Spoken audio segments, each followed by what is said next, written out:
I've been with my guy for 4 years. We live together, and I'm ready to take our relationship to the next level and move into marriage. I have been pressuring him a bit, but it doesn't seem as though he's ready to take that next step. Help, what do I do?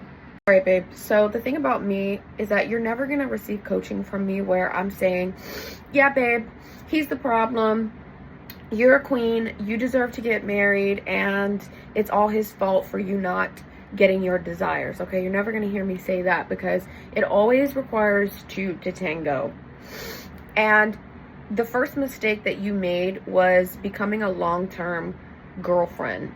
Okay, we don't do girlfriends. I will never advocate for becoming a man's long-term girlfriend and exclusive partner.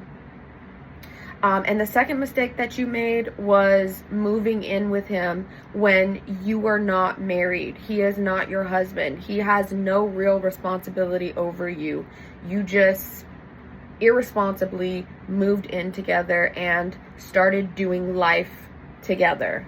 That was a very irresponsible move on your behalf, but it happened, and all you can do now is give yourself the forgiveness, the grace to understand that you are accountable in this situation and you did the thing irresponsibly. You maybe made that mistake without having real requirements and standards for yourself and for the whole energetics of the relationship, right?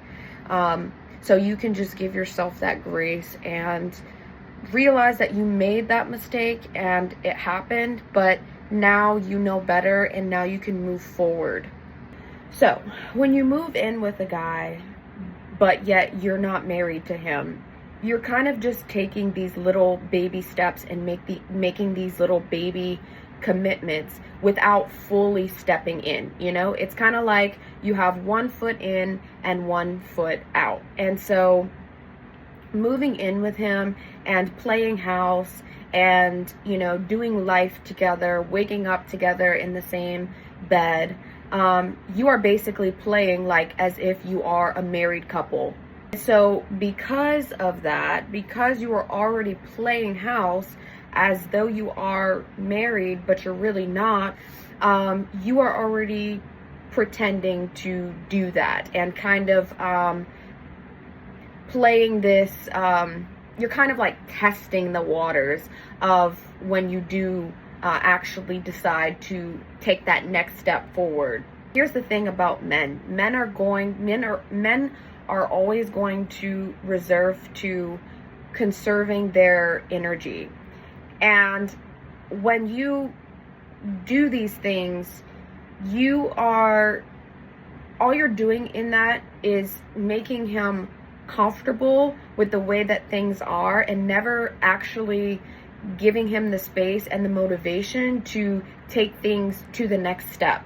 So in his mind and what his DNA is wired to do is, why should he have to make that big commitment of signing paperwork, paying all that money to get married, you know, doing the whole shebang of a wedding, saying vows, all of this stuff that comes with a lot of sometimes stress and definitely finances. Why should he do all of that when you're already basically doing all the things that a married couple does? And probably in your female mind, you were assuming, because women tend to think this way, which is very opposite for men, but you were probably assuming that, okay, we're gonna move in together, pay bills, split bills, wake up together every morning. So that means that we're taking it to the next level and he's going to eventually propose to me and we're gonna get married, right? In your mind, that's what you're thinking that taking this next step is opening him up to do, right? But in the male mind, it's quite opposite. Men's view, it just seems to be a test of compatibility in living together, and if they decide to make that commitment in marriage along the way, right? So you're thinking that cohabitating is a step towards marriage, but men are just wanting to test the situation and test the waters, whether they would be willing to stick it out and make that long-term commitment or jump ship. So here's another thing about men, is that men, before they make that big commitment and step of getting married, which is a big deal, it's a big responsibility, and they innately know this because it's wired into them, is that they want to be financially stable. They want to be considered good, financially stable providers, okay? And a man is not ready and able to make that commitment within himself first if he feels as though he cannot sustain financial responsibility on his own without the help of his partner.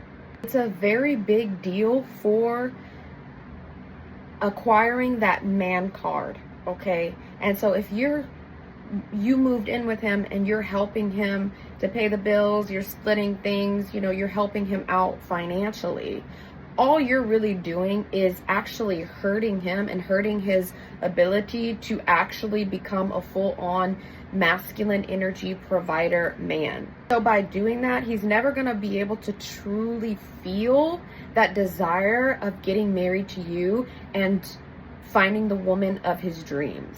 And the woman of his dreams could be you, the woman that's in front of him, or it could be someone else, right? Regardless, he has to be able to feel that strong desire and strong conviction to be a full masculine provider energy man for the woman that actually requires that. Pressuring him ain't gonna work. Cooking, cleaning, doing his laundry, feeding him meals every night, helping him pay bills, all of these things ain't gonna work. Making him feel as though he has to do something in order to make you happy and burdening him with your emotional weight ain't gonna work. I'm not saying that this stuff never works and never leads to marriage, because unfortunately it does, but that doesn't mean that building it on that foundation doesn't come with a whole lot of resentment. Last thing that you want to do to a man that's supposed to love you, put you on a pedestal, provide for you for a lifetime, is make him feel pressured into making that big decision and taking that next step. And also, that's not going to feel very good for you, because if it's only the only way that you can have that is by pressuring him and chasing him down to the altar, you're going to hold also a lot of resentment on your part, and you are also taking away a bit of his free will in that scenario.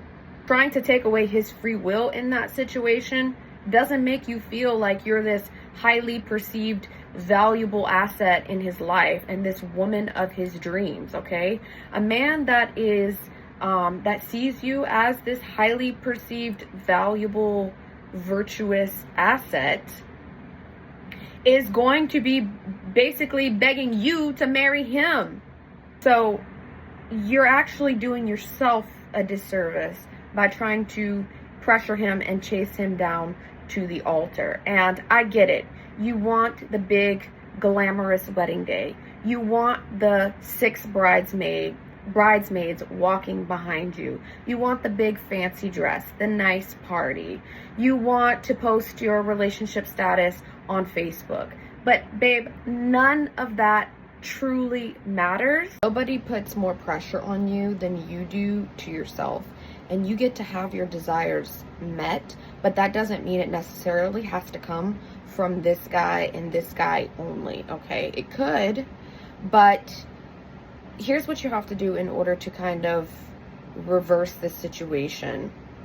And it's going to require some work and definitely a lot of time, patience, and inner healing. First, like I said, realize that you made a mistake when you moved in with a guy that is not your husband. B, it wouldn't be right for me to tell you to go off and date other guys while you're actually living with one and living like you're married to him, sleeping with him and doing all the things that a husband and wife do. You wouldn't feel right about that, and that just wouldn't sit right in your spirit, okay?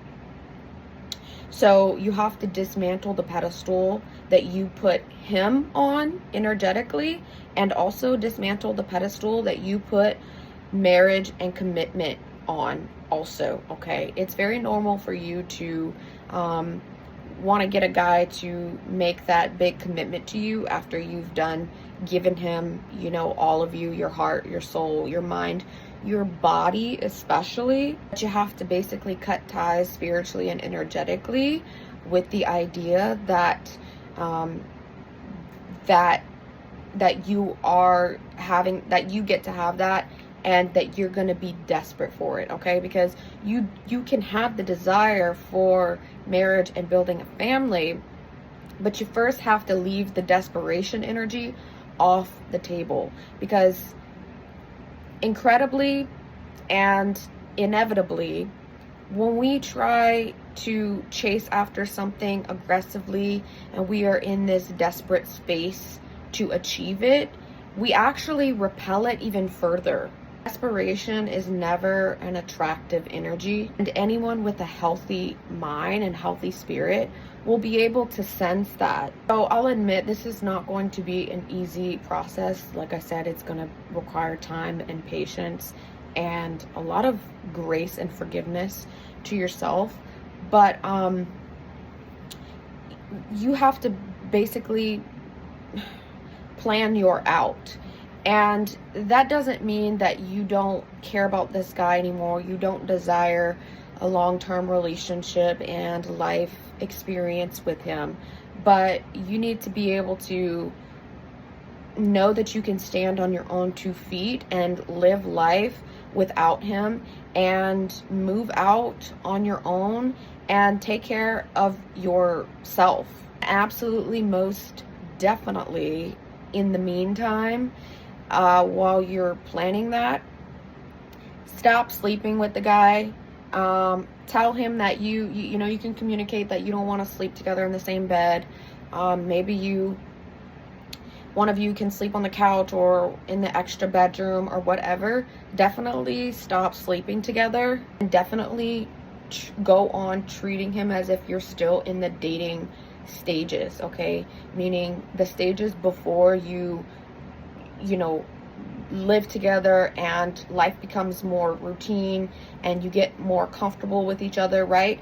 That's a whole stage in itself, and there's a level of familiarity and comfort that you grow with your partner.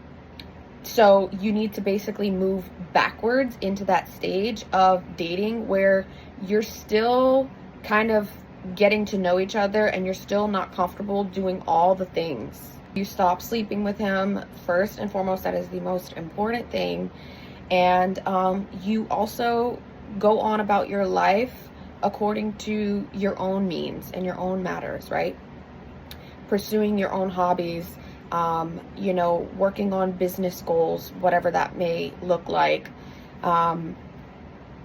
going to social events, living as though you're single, but you also maybe have a guy and have a date every once in a while. You know what I mean? Because once you're husband and wife and you live together and you build a family and stuff, then your life gets all wrapped up in your companion and your family and all that, and basically everything that you do is with them, and that's just the organic unfold of things. But hear me out, okay, for all of you ladies that are taking in this information, and maybe you're in this situation and you need help sorting things out and figuring it out, and maybe you are trying to plan your out, like, you know, you want to move out and get your own space and not live as though you're a married couple to a guy that you're actually not married to.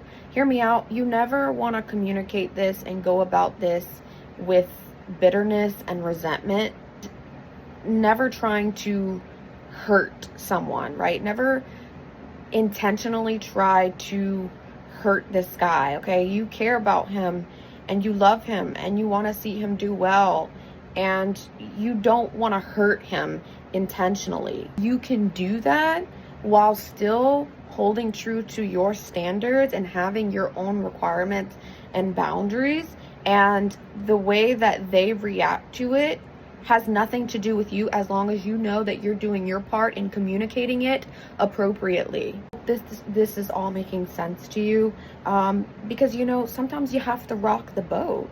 You have to rock the boat a little bit in order to get these guys to take the next step, and make them a little scared and afraid of losing you. And when they feel like you're not going anywhere and there's absolutely no way that you would ever leave them, because you need them and you're very desperate for them and you don't have any other options, they're going to take advantage of that, whether consciously or subconsciously. And as I always try to reiterate when I make that statement, is that every human being takes advantage of what has freely been given to them, right? So it's not always that this guy is a bad guy and he wants to take advantage of you. He's a human being with human instincts, and you would do the same thing. So he's not a bad guy just because he may get comfortable and knowingly that you would leave him and go anywhere. He just settles into that and leaves things as it is. But you can still shake things up and try something different in the routine, right? Because whatever you have been doing ain't working. Basically need to take the ball back in your own court and decide that, wait a second, I'm not presenting myself to this guy to see if I would be good enough for him to marry. No. The mentality needs to be that you are the chooser and he's presenting himself in the best light and pursuing you persistently and providing you with things and resources in order to prove his own worth to you, so that you would pick him as the best suitable choice to marry. Women have always been the choosers and men do the chasing. So adapting this mentality of, oh wait, I have all of these roster of guys, whether you do or not, okay? Oh, I have all of this roster of guys that would line up to date me and think I'm an incredible catch. Why should this guy be the best suitable choice for me? Is he the one that I really foresee my future with? And can he provide enough to sustain me and our potential family together, right? You become in control, you hold the ball, and you become the chooser. All right, babes, I'm gonna end it here. I'm gonna shut up. I could go on and on about this stuff, but if you need further help and insight, you know how to find me. Send me an email or send me a DM on Instagram if that floats your boat better. And I definitely will get back to you. Every single one of your questions, I appreciate them and hope to God that my answers and insights can help you. So definitely reach out to me if you feel the pull to do so. And subscribe to the channel, of course, if you're not already. Until the next video, I'll talk to you guys soon. Love you.